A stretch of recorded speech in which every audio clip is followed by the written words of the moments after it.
বনি ইসরায়েলের মধ্যে একজন ব্যক্তি ছিল, যে ব্যক্তি ৯৯টি খুন করেছিল। একটি দুইটি নয়, ৯৯টি খুন করেছে। ৯৯টি খুন করার পরে তার দিলের মধ্যে অনুশোচনা জাগ্রত হয়েছে। সে এবার ভালো হওয়ার চিন্তা ভাবনা করতেছে। সে মানুষদেরকে বলতেছে, আমি ভালো হতে চাই, আমি আমার পাপ থেকে বাঁচতে চাই, আমি তওবা করতে চাই। তখন মানুষেরা বলল, তুমি অমুক ব্যক্তির কাছে চলে যাও। বনি ইসরায়েলের মধ্যে একটি গির্জা ছিল। ওই গির্জার মধ্যে একটি পাদ্রী বসবাস করতেছিল, যে ইহুদি আলেমদের, তাদেরকে বলা হয় পাদ্রী। অনেক পণ্ডিত, তাওরাতের পণ্ডিত। তখন ওই ব্যক্তির কাছে চলে গিয়ে তার মনের সব কথা খুলে বলতে শুরু করল। এমন সময় দেখা গেল, যখন তার মনের সব কথাগুলো বলতে শুরু করল, এরপরে ওই জাজ পাদ্রী সব কথা শুনতেছে। শোনার পরে ওই ব্যক্তিকে বলতেছে, তুমি যে অপরাধ করেছ, এই অপরাধের জন্য দুনিয়ার মধ্যে তোমার কোনো আর ক্ষমা হতে পারে না। কি বলল? তোমার কোনো ক্ষমা হতে পারে না। তুমি যতগুলো খুন করেছ, তোমার ঠিকানা তো একমাত্র জাহান্নাম ছাড়া কোনো জায়গায় হবে না। ওই ব্যক্তি নিরাশ হইয়া বলতেছে, যেহেতু আমার মাফ হবে না, আমার তওবা কবুল হবে না, আমি ভালো হতে চেয়েছি, আমি আর ভালো হইতে পারবো না। এর দরুন আমাকে, তার মনে এমন একটা বিষয় জাগ্রত হইল।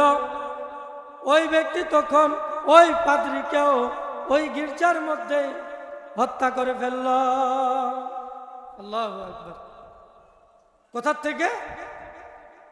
একজন ব্যক্তি তার ভালো হওয়ার জন্য, তওবা করার জন্য, সে দ্বীনের পথে আসার জন্য, আল্লাহ রসুলের তরিকায় চলার জন্য, তার জীবনকে আলোকিত করার জন্য পরামর্শ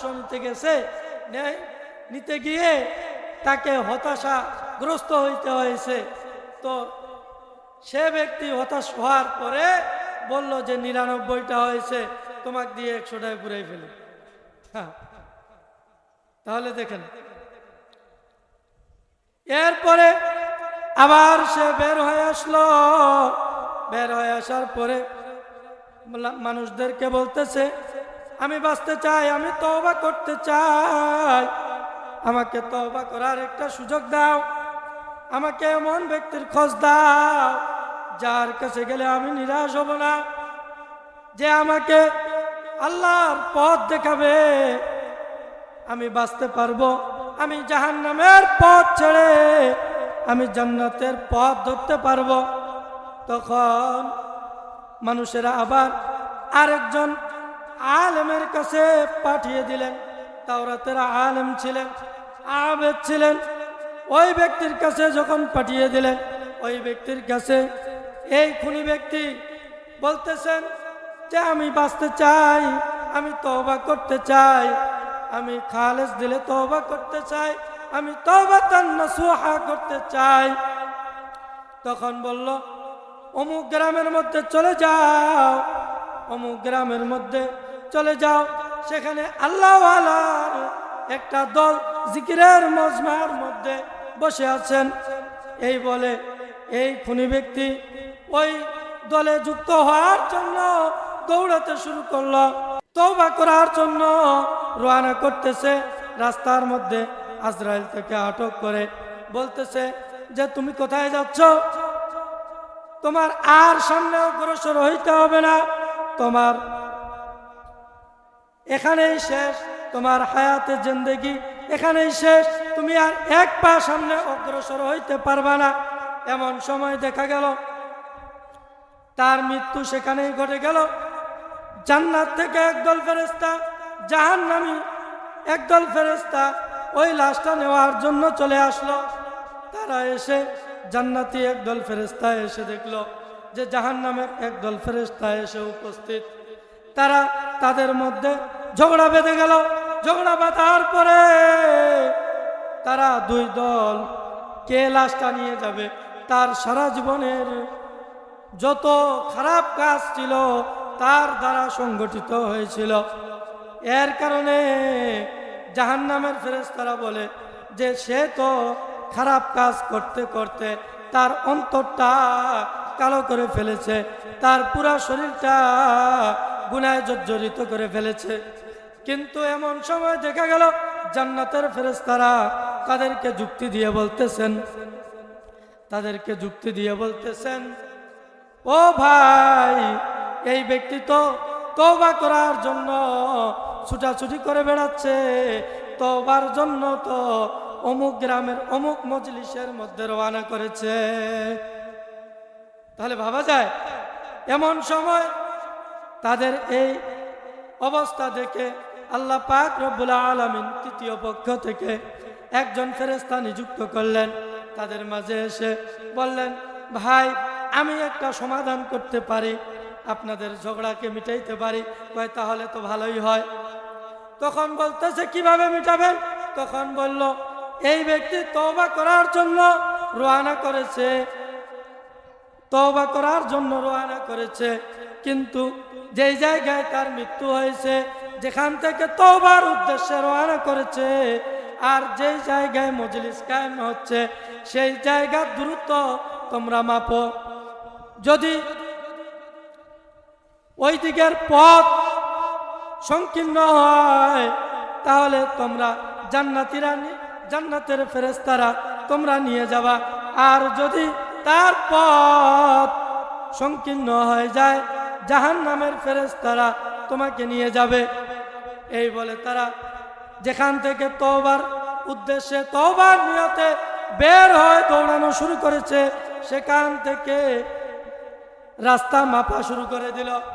এরপরে দেখা গেল তার রাস্তা অনেক দূরত্ব ছিল, কিন্তু আল্লাহ পাক রব্বুল আলামিন জমিনকে অর্ডার দিয়ে দিলেন, হে জমিন, তুমি ওই বান্দার জন্য জান্নাতের পথটা সংকীর্ণ হয়ে যাও, আর জাহান্নামের পথটা যেটা ছিল সেটা দূরত্ব হয়ে যাও।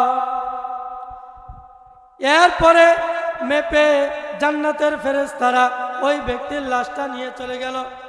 তাহলে দেখা গেল যে নিয়ত করেছে, তওবার উদ্দেশ্যে রওনা করেছে, এমন সময় আল্লাহ তাআলা মওতের আজরাইলকে পাঠিয়েছেন, বলতেছেন, কুল্লু নাফসিন যায়িকাতুল মাউত, প্রত্যেক আত্মাকে মৃত্যু স্বাদ গ্রহণ করতে হবে। কিন্তু আল্লাহ পাক রব্বুল আলামিন আমাদেরকে তওবা করে ঈমানদার হয়ে মুসলমান হয়ে জান্নাতের পথ সুগম করতে বলেছেন, এবং আমাদেরকে খালেস দিলে তওবা করে আমাদের দিলকে পবিত্র করে আমাদেরকে কোথায় জান্নাতের পথকে সুগম করতে বলেছেন, আর জাহান্নামের পথ আমাদেরকে সংকীর্ণ করতে বলেছেন।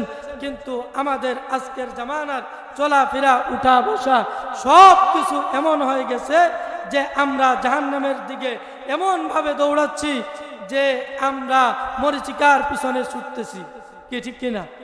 অতএব আল্লাহ পাক রব্বুল আলামিন আমাদেরকে খালেস দিলে তওবা করে আমাদের গুনাহ থেকে হেফাজত করে আমাদেরকে জান্নাতের রাস্তা সুগম করবার তৌফিক দান করুক। সকলে বলি আল্লাহুম্মা আমিন। ওয়া আখিরু দাওয়ানা আলহামদুলিল্লাহি রাব্বিল আলামিন। আসসালামু আলাইকুম ওয়া রাহমাতুল্লাহি ওয়া বারাকাতুহু। ইয়া আইয়ুহাল্লাযীনা আমানু তুবু ইলাল্লাহি তাওবাতান নাসুহা। হে ঈমানদারগণ, তোমরা আল্লাহ তাআলার কাছে তওবা করো, আন্তরিক তওবা করো। আশা করা যায় তোমাদের পালনকর্তা তোমাদের মন্দ কাজ সমূহ মোচন করে দিবেন এবং তোমাদের দাখিল করবেন। আসা রব্বুকুম আন ইউকাফিরা আনকুম সাইয়্যাতিকুম।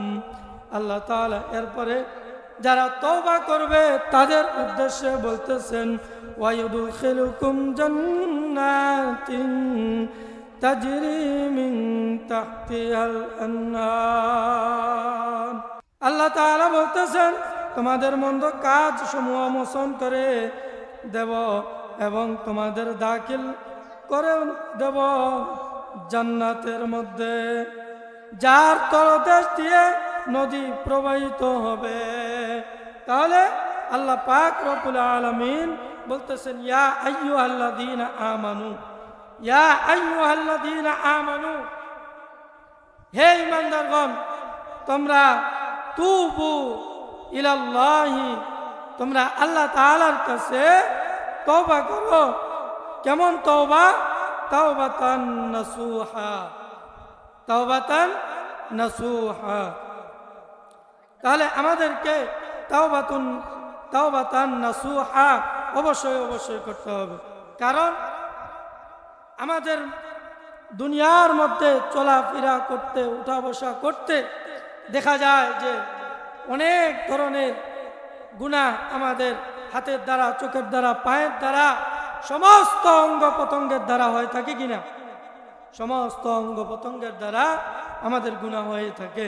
তাহলে আমাদেরকে আমাদের গুনাহ থেকে আমাদের কলবকে পবিত্র করার জন্য, আমাদের হাতগুলোকে পবিত্র করার জন্য আল্লাহ তাআলা সূরা তাহরিমের মধ্যে তওবাকারীদের জন্য বললেন, যারা তওবাতুন নাসুহা করবে তাদের জন্য আল্লাহ তাআলা সুসংবাদ দিয়ে বলতেছেন ওয়ায়ুদখিলুকুম জান্নাতিন তাজরি মিন তাহতিহাল আনহার।